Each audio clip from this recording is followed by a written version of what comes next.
We are going to finish some things on thermodynamics and then move to electricity. And I wanted to start here with just a demonstration. So start with a couple things. I have a burner here. It, of course, is hot. What does it mean when I say it's hot? What is that specifically referring to? And you'll actually have to speak up because this thing makes noise. It's what?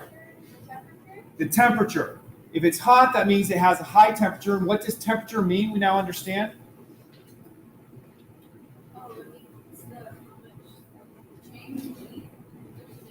Not changing heat. Well, calories is a heat unit. Temperature is a measurement that's telling us about the average kinetic energy of the molecules. So if it's hot, the molecules are moving faster. They have more kinetic energy. Now, heat is the transfer of energy. Transfer of energy that goes always from hotter to colder. So how could I transfer energy from this hot burner to my body? I could touch it. I am not going to, just in case anyone's all, come on. No, not going to do it. It's just, wouldn't be prudent. Because I would get burned. Because it would transfer a lot of energy really quickly. But that's one of three mechanisms for heat. Direct contact. So we call that conduction. Conduction is the transfer due to direct contact.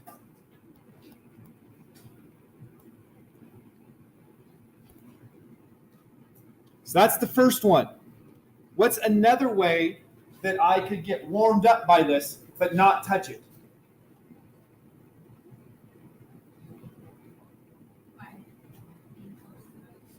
Okay, being close to it. Being close to it, I'm going to go with the radiation on that. Radiation is actually electromagnetic waves. An example of that is light.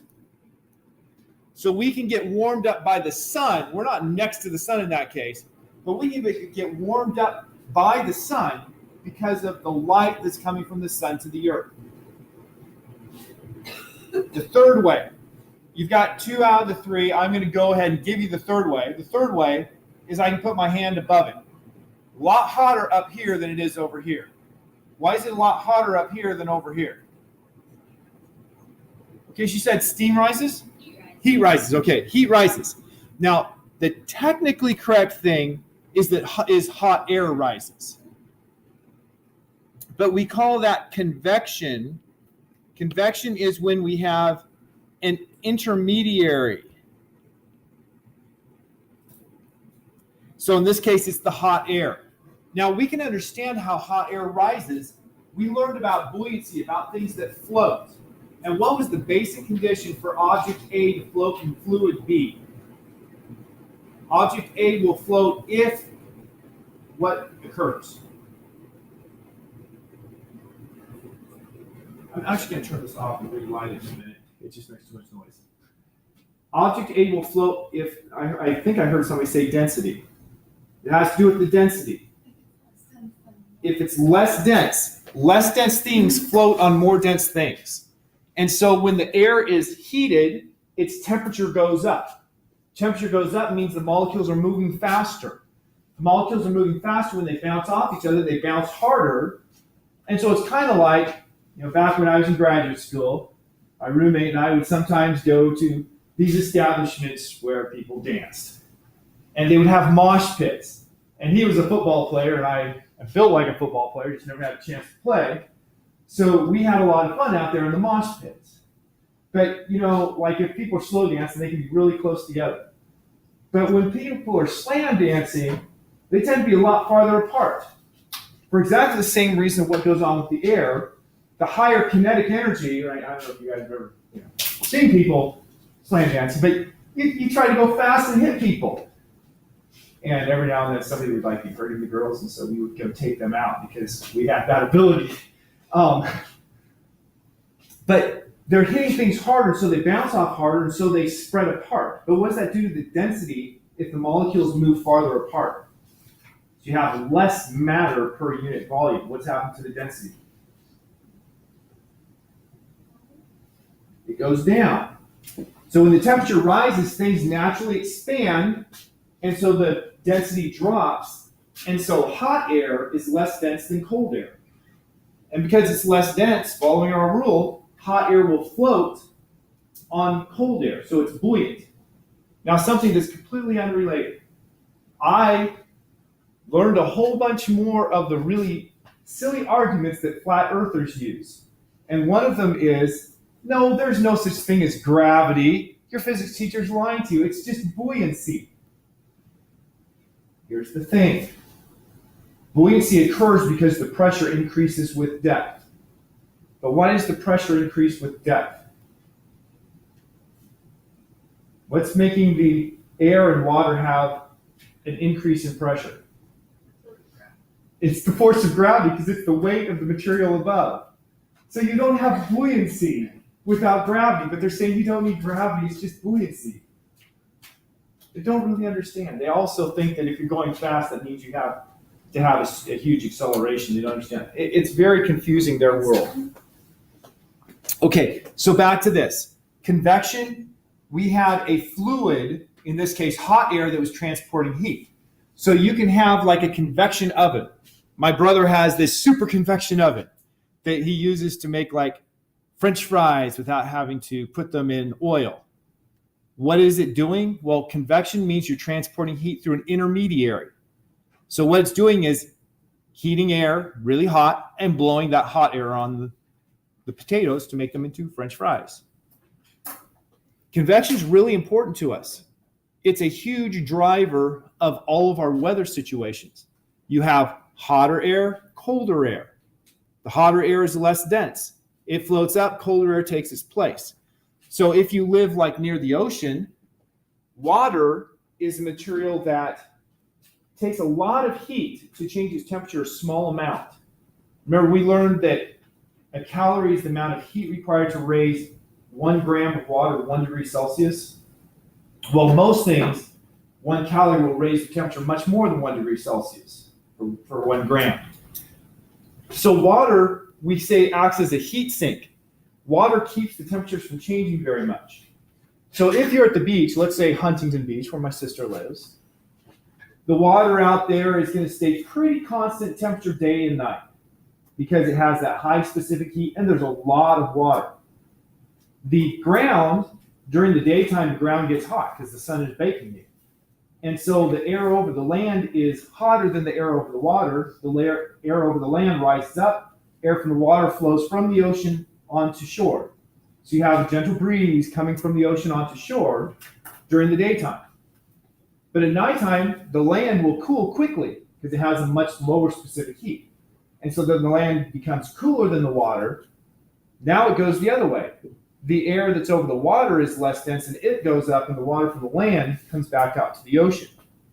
So in the evening, you'll have a gentle breeze coming from the land to the ocean. And that's just a simple example, but you have pretty much all of our weather systems are dominated by that effect. Next thing I want to show you, I'm doing you a bunch of things without slides. I took out the slides just to save some time. Is another demonstration with this. So now I shall light it up again. See if I can be so lucky as to light it 3 consecutive times without failure.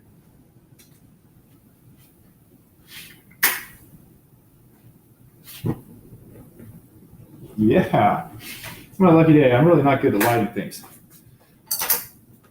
I also don't have the gas blowing as hard. I could just turn down the gas, I suppose. So I have these things. The hole fits in the circle. You might have seen this in the textbook. You might have looked at the homework and seen you have a question very similar to this. So they fit through each other. Now I'm just going to stand here like this while I meander about, did you watch the Super Bowl yesterday? Despite no reason to watch it, I did. The ending was exciting. Philadelphia made such a bonehead move. They could have easily won the game by having Ertz, after he caught the ball to convert the 3rd and 7, if he had fallen down 1 yard short of the end zone, they would have had 1st and goal, kneel the ball, kneel the ball, kneel the ball, call a timeout with 3 seconds left, kick a field goal, and win. Would have been no question. New England would have never had a chance. But no. Everybody wants to score a touchdown. Dives in the end zone. Well, they won anyway. It was a good game, though. It was a good game. It was an entertaining game. But it failed to have the Raiders, so it had some flaws. It didn't have the Packers either, so you know. Yeah. Okay, so I've heated this thing up while I was sitting here just killing time. Now it doesn't fit through there. Why doesn't it fit through there? Right? We're going to be tested on that scientific method in a moment, a week or so. We need to think about this from the scientific method perspective. We observe something interesting. It fit through when it was cold, but when it's hot, it doesn't fit through. So we come up with a hypothesis to explain why the observation occurs. So what would you hypothesize?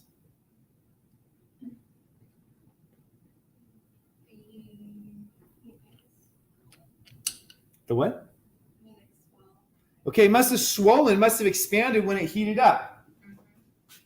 I'm going to stick it back in here to heat it up. Now, if that's true, if things expand when you heat them up, what's a test I could do to see if it will hold in another situation, if that really is what's going on?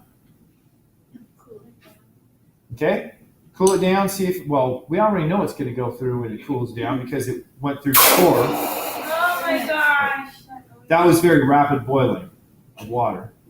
So I cooled it down. Yep, fits in when you cool it down. Got to heat it back up again now so we can return to it doesn't fit through. So that is kind of a test. But the thing is, we already knew that it fit through. That's where we started when it was cool. The only reason that would be useful would be, what if it permanently changed? Well, we showed that it didn't permanently change. So it's kind of getting there. What's another test I could do?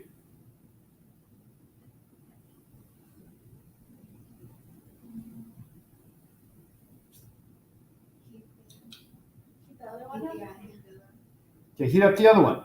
What should happen if I heat them both up? Okay, they should both expand if I'm right that things expand. Now, what happens to the hole size if the metal expands that's making the hole?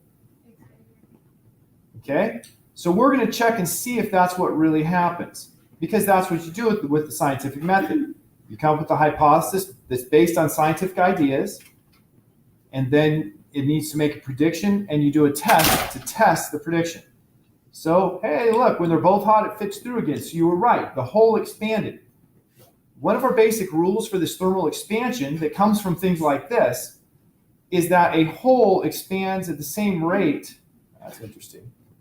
A hole expands at the same rate that the material would have.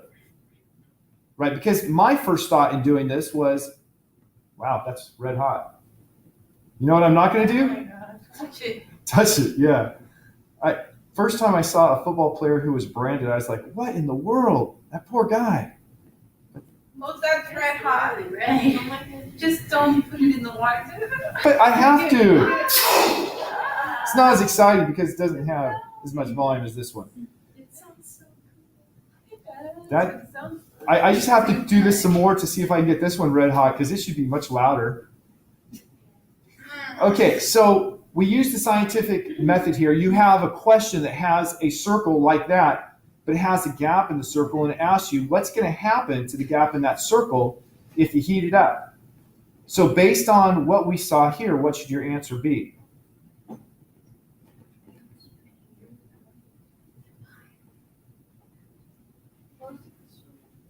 Okay, one of your homework problems said it has a circle with a gap in it. So instead of being a complete circle, it has a gap. So it's like this, but with the little segment cut out. And it says, what will happen to that if it's heated up? What will happen to the gap? Okay, so it'll get bigger. Why? Because you can't just answer it'll get bigger, right? You'll lose points there, a lot of points if that's all you answer. Because the material expands, and so the gap expands. Yes, that's red hot. Yeah, that's pretty cool, right? Because physics is pretty awesome. They got hot enough that these things expanded enough that they came loose on both of them.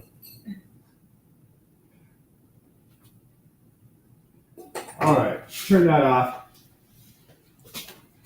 I love physics. Just so you know.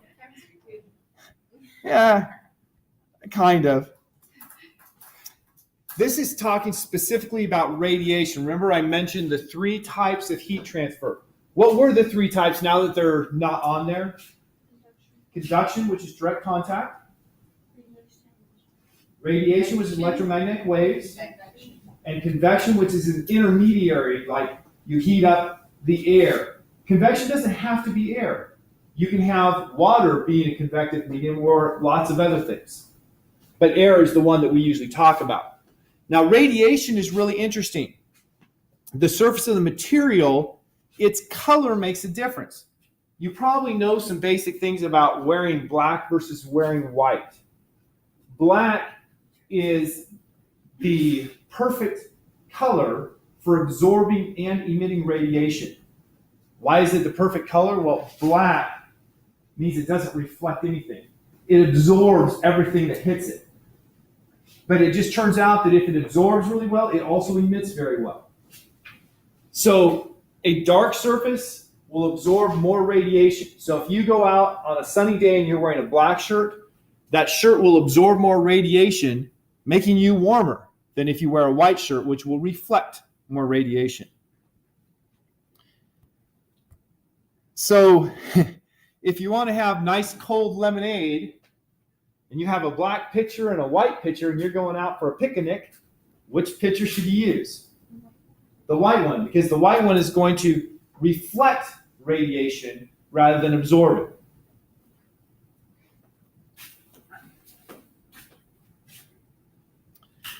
Okay, so our first question. Which patio floor in direct sunlight, so you have the same patio and you're trying to figure out what flooring you should use, will have the highest temperature on a sunny day? A shiny polished steel sheet, a polished steel sheet painted white, a polished steel sheet painted black, a shiny polished hardwood floor, and then painted again, or they will all be the same temperature. There is, by the way, only one correct answer. You might come up with 2. It's not? You're right. It's on the right thing, but it's not polling. Actually, I am going to reset because it shows, for some reason, it showed that there were some answers there, but I did reset. It shouldn't have shown that. Okay, now it's open and it's accepting answers, the whole 9 yards.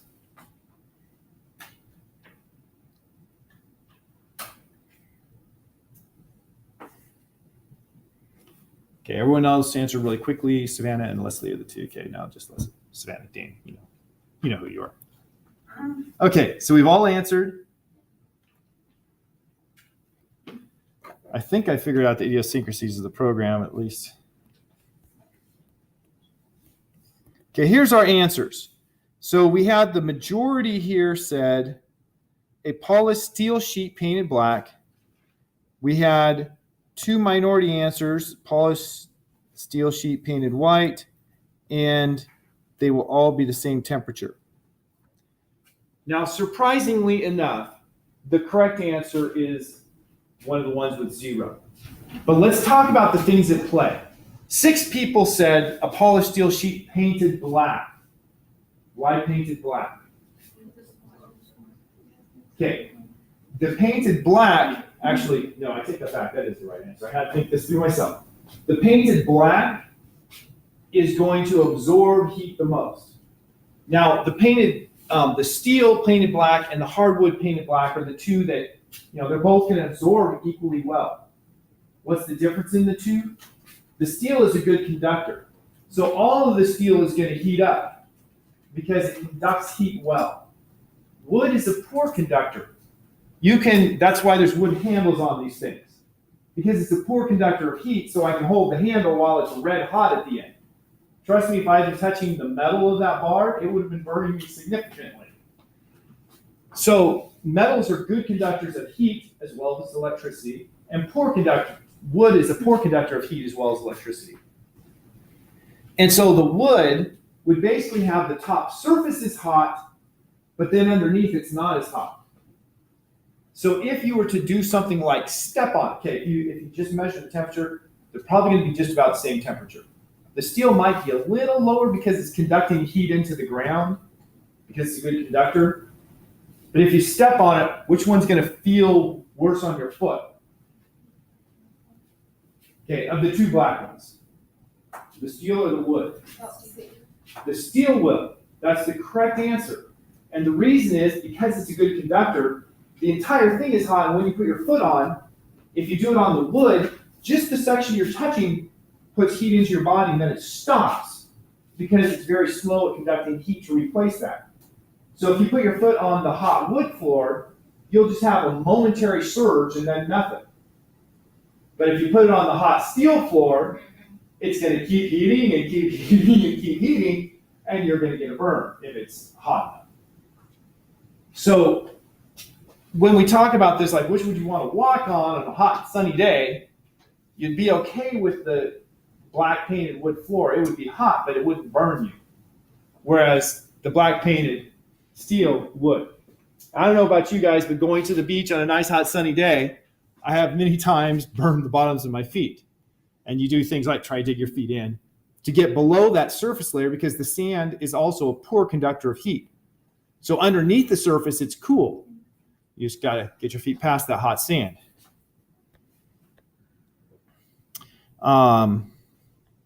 Yeah, I was going to delete those and didn't.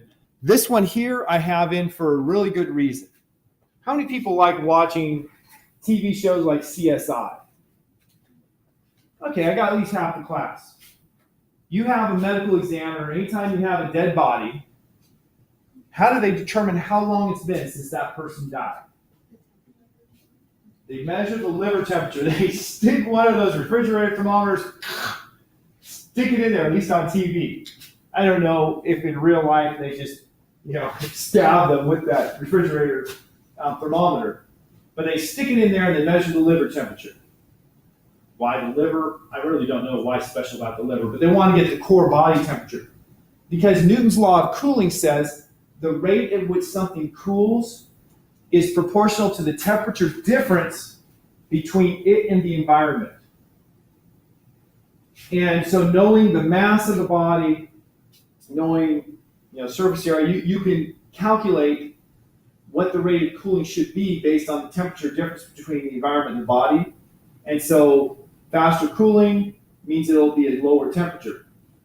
Slower cooling, higher temperature, they can use then the temperature of the core of the body compared to natural body temperature of a person, using the environment's temperature and calculate how long it's been since the person stopped producing heat internally. And so my dad's cousin died this past week.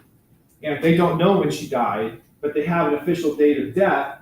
That's really the only way they can determine. She went into her room on Thursday night, and then Friday she didn't come out, and they went and they found her dead. Did she die Thursday or Friday? That's the only way to really determine a case like that, is to measure the temperature of the body and then use Newton's law of cooling to calculate how long it's been since that body was at body temperature. Yes. Political topic, climate change and the greenhouse effect.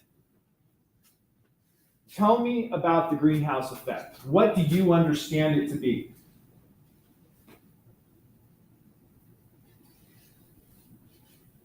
By the way, political topic, but it's a very real science topic.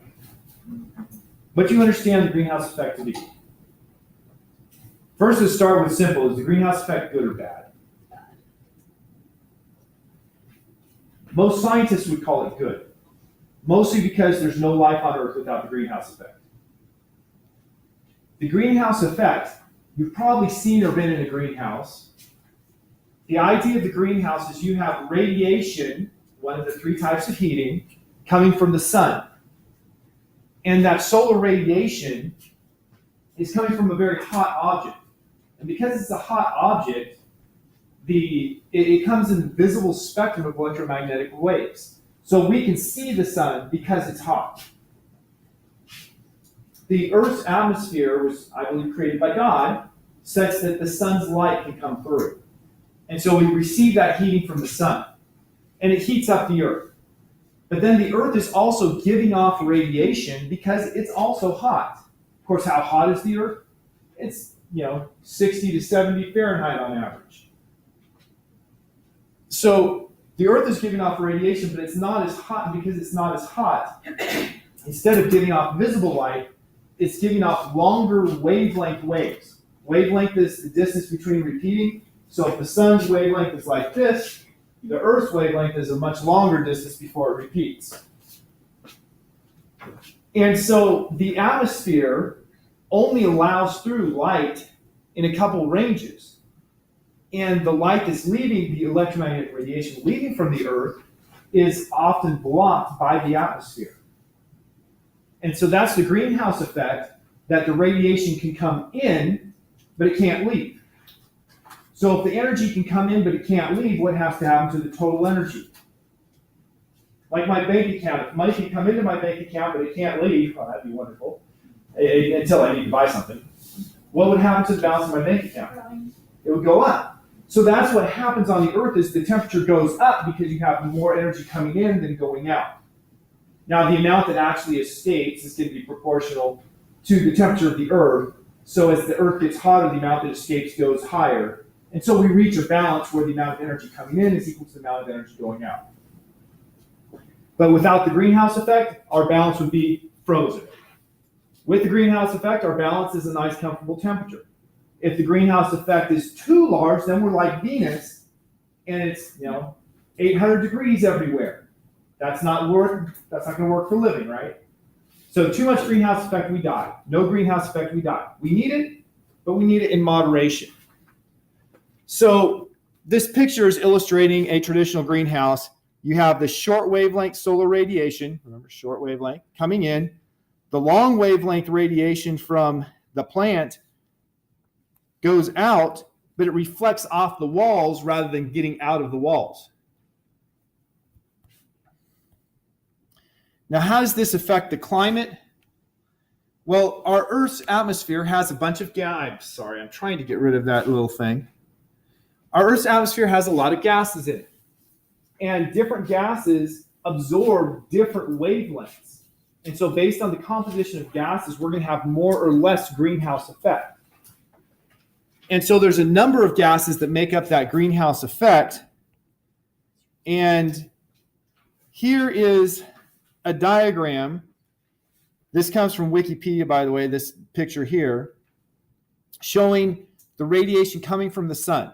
This red line here is representing the radiation that's coming from the sun. And then the solid red is the radiation that gets through. And you see a lot of solar radiation gets through. There's a little bit that's cut off in the ultraviolet range. Because if you look down below in the atmosphere is absorbing pretty much everything in the ultraviolet. But then the absorption drops as you get into the visible. So here's the visible range. And so you see there's little, between 25 and 5% absorption, the 5 I'm just guessing at, in the visible range. And so we get most of the visible light from the sun. And then in the infrared, this here is all infrared, you have water vapor cuts out. So I'm going to put here in blue. The water vapor is cutting out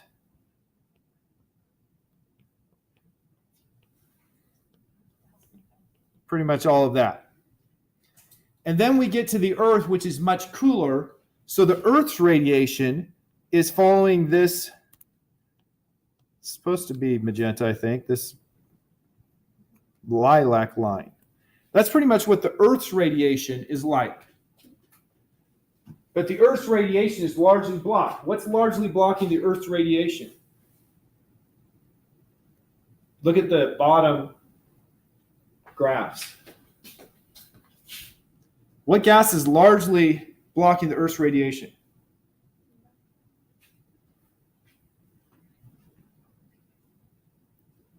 I actually haven't heard an answer in case I know somebody said something I couldn't make out what it was.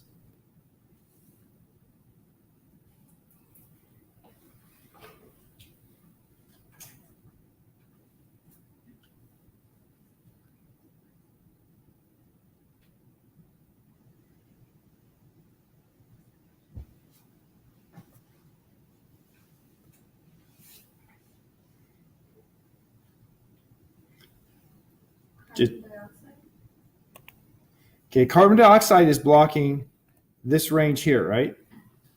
See how I marked it? Water vapor is blocking, that was the wrong one. Water vapor is blocking that. So there is a region of overlap for carbon dioxide and water vapor. And if you look at the total, you could draw in the water vapor is accounting for what I marked with the green line, what's below it. So the water vapor is accounting for, comes out to about here.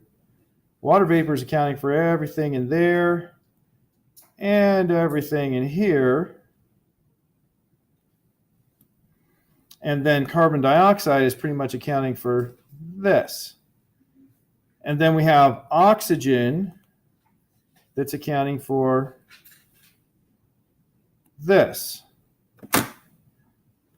So if we look at these, go ahead. Oh, no, sorry. Maybe you're probably going to answer this already. I was going to ask a question on another, I guess, political yet scientific topic, which is like carbon dioxide and the argument if there's too much and it's building. That is part of this. Okay, awesome. So if you look at these, what's the biggest agent for global or for the greenhouse effect? Which one is, I would say, by far the dominant agent for the greenhouse effect? Water vapor. And yet, Al Gore didn't rail against water. Why didn't he?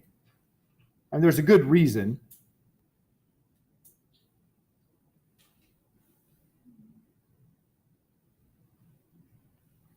Why didn't Al Gore say we've got to do something about the water vapor in the atmosphere?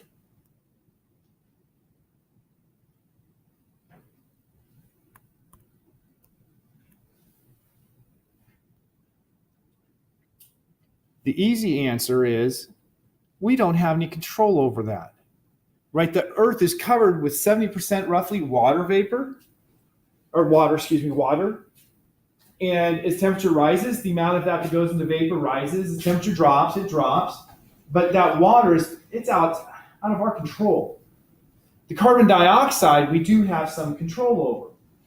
The amount of carbon dioxide in the atmosphere has gone up dramatically in the last 100 years. Why? Because we burn a lot of stuff today. And carbon dioxide is a product of that burning.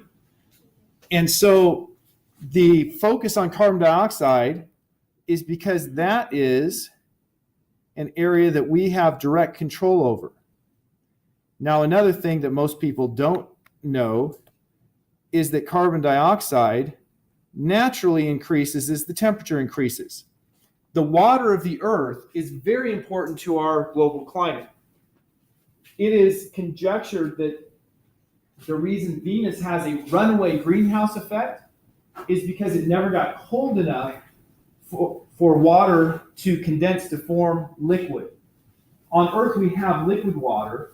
Liquid water will absorb carbon dioxide out of the air and deposit it as rock, making limestone. And so the water takes carbon dioxide and makes rock out of it. But there's another side to that. If it gets hotter, the reaction goes the other way and the water will release carbon dioxide. And so for paleoclimatology, that is trying to study the ancient climates of the earth, they use the carbon dioxide concentration in the air as a proxy for temperature. That is, they measure the carbon dioxide in ancient air bubbles that are trapped in ice. And by measuring the proportion of carbon dioxide in the air, they then infer a temperature. So as temperature goes up, carbon dioxide should go up. But as carbon dioxide goes up, temperature should go up. So there's a rather complicated interrelationship. Water being the most important thing, some people have posited that the effect of carbon dioxide is saturated. That is, more carbon dioxide is not going to make it any worse. I don't know if that's true or not. What I do know is that, according to the Bible, God has put us here to be stewards of the earth. So whether climate change is driven by man-made things or driven by the solar cycles and the tilt of the earth and, those kinds of things. Doesn't matter to me, really. I don't think we have the science to accurately point the finger. But what we can say is we still need to be responsible about our environment and not just say, we can do whatever we want. The earth is resilient. We need to care for it. That's my political stump. Let's move on. Anyone else want to wax political, No? Yeah? Okay. Oh, I have a question. Go ahead. What then do you think could be the benefits of an electric car as opposed to gas? Because, gas burning is combustion reactions is more carbon. It's a much more complicated question than it seems. Okay, so she's absolutely right. If you are using a gas engine, you are in your car burning hydrocarbons, producing carbon dioxide as well as nitrous oxides and other things that aren't good for the environment. So cars are polluters and they're bad for the environment. We should probably try to cut back, get more efficient cars. An electric vehicle is using electricity produced at a power plant, which usually means it's burning something like oil or gas, but it could also be from things like solar power or wind power or hydroelectric power. Whether it comes from burning fossil fuels or not, the electric power plant is not as polluting per amount of energy as the gasoline is. So you are producing less pollution by using the same amount of energy that came from the power plant compared to that came from burning gasoline. But in making those batteries, they have to mine some pretty nasty stuff and do a lot of things that are very polluting to make the batteries and to take care of the batteries when they're done. And so you're doing a lot of damage to the environment by using those batteries. So from what I've read, you're at best a wash. That is, you're not doing any benefit to the environment by using an electric vehicle, but you're probably not harming it either, is the best of what I've read. But when you do, South Park told us, you can really feel smug when you're driving that Prius, which is why I think it should be pronounced Prius, because it rhymes with pious. But, I was actually going to get an electric vehicle. I was going to be all responsible, and then I read up on it, and I was like, Okay. Clicker question. Sorry, it's trying to install software now. What is the dominant greenhouse gas? And because I didn't get started when I hit the button, only Gabby and Leslie have entered so far.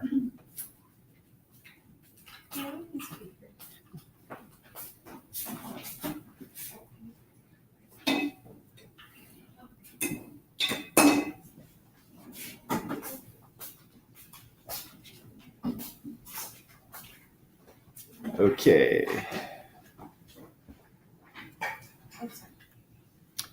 we had 2 that said carbon dioxide, 6 that said water vapor. Now, the dominant greenhouse gas, I think, was very clearly water vapor. Carbon dioxide is an important greenhouse gas. In fact, it's listed number 2 on the list on Wikipedia for abundance in the atmosphere. There are some other differences in these gases that I didn't talk about, like how long they stick around. Water vapor is going to stick around the atmosphere for only about 9 days, whereas carbon dioxide sticks around for much, much longer. And so you can see ratings about how effective what the global or greenhouse effect power is for the different gases. And they're all based on carbon dioxide, which is the lowest of the ones that were in the list there, if I read it right. We didn't talk about this bottom one. Fluorocarbons like dichloromethane, refrigerant that we like to use in our air conditioners, but we're banned from using it anymore. You can't buy a new air conditioner that uses that. I think it's that. The reason is it has an environmental impact that's very bad, just not the one we were talking about. These things here, we will learn when we get to chemistry, catalyze a reaction. We'll learn about catalyzers, things that make a reaction go with a lower input energy. And the net result of these fluorocarbons in our atmosphere is it leads to the breakdown of the ozone layer. The ozone layer is protecting us from ultraviolet radiation. So by using these things and emitting them into the atmosphere, we are effectively increasing the ultraviolet radiation that the Earth receives. That's also a negative, but it wasn't related to greenhouse effect. I have this here so we can differentiate the hole in the ozone layer, which is largely because of the fluorocarbons, from the greenhouse effect. All right, time to talk about electricity. We've got 10 minutes, 9, to talk about electricity. So I am going to focus on having fun. This here is what we call a Van de Graaff generator. The Van de Graaff generator is something akin to what happens when you're walking on the carpet and dragging your feet on the carpet, and then you come to your friend Gabby, and you say, "Hey, Gabby, what's up?" And pop, you zap, right? What happened there? What happens when I drag my feet on the carpet and come and touch Gabby?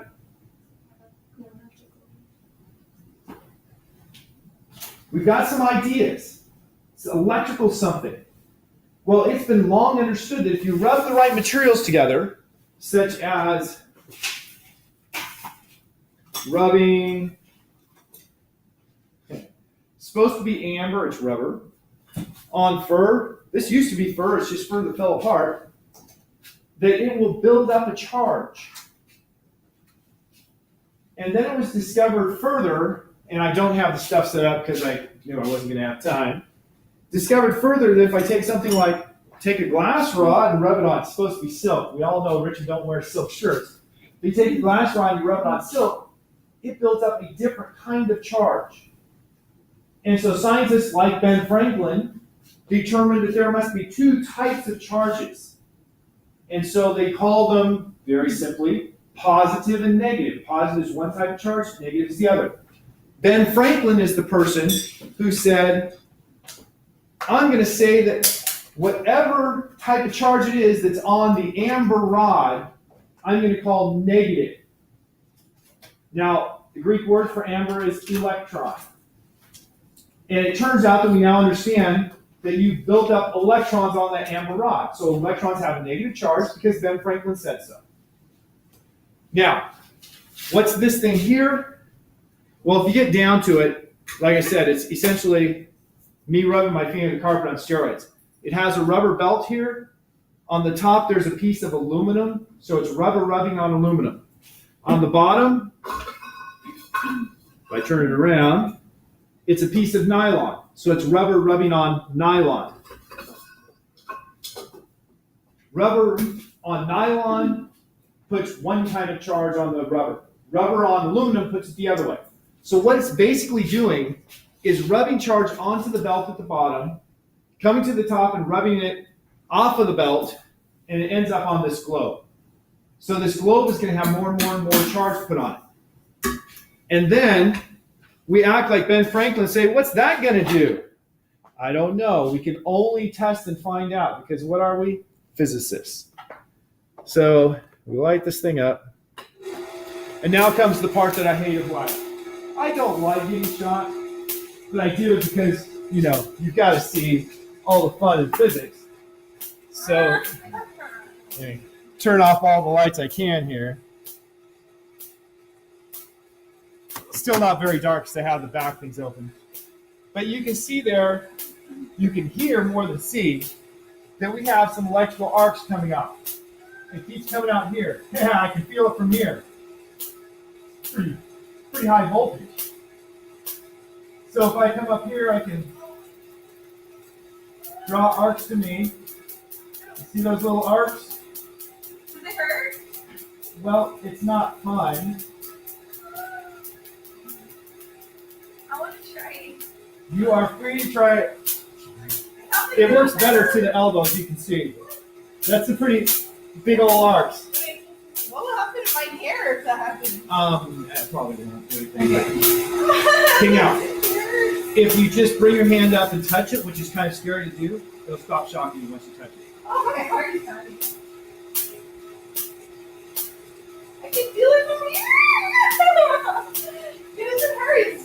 It doesn't hurt. Ah! No, it doesn't hurt. It just feels funny. Okay. So I don't want to get closer. Ben Franklin starts studying these, and I think it's Charles Augustine de Coulomb studies this, and they find some interesting things. Like,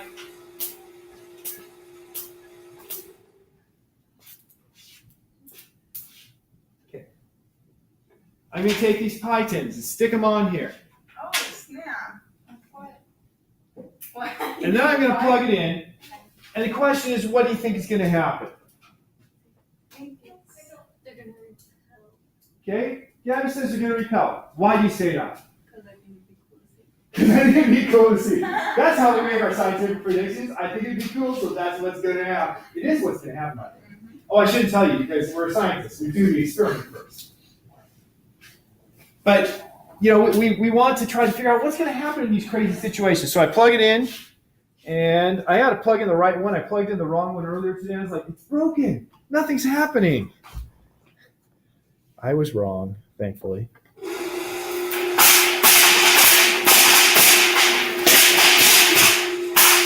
So indeed, they repelled. They came off one at a time. Now, a careful study by Coulomb showed that like charges repel. So we determined there's one we call positive, one we call negative. Positive will repel positive. Negative will repel negative. Opposites will attract. So positive will be attracted to negative. So this here was showing something in addition. We talked about conduction in the context of heat. Now we talk about conduction in the context of electricity. The aluminum pie tins here are good conductors of electricity. Metals are good conductors of electricity. And so what that means is when charge goes onto one of these, it flows all over it. And so when I had a pile of these, the charge flowed from one to the next, so they all were sharing the charge. But the one on top had a downward force that was just the weight of one pan. The one below it had the weight of two pans pushing down. The one below that, 3 pans. So they're all repelling, but the top one has the least pushing down, so it came off. But as soon as it came off, then this one had only 1 pan pushing down, it came off. Then this one had only 1 pan pushing down, it came off. So that's why they came off one at a time.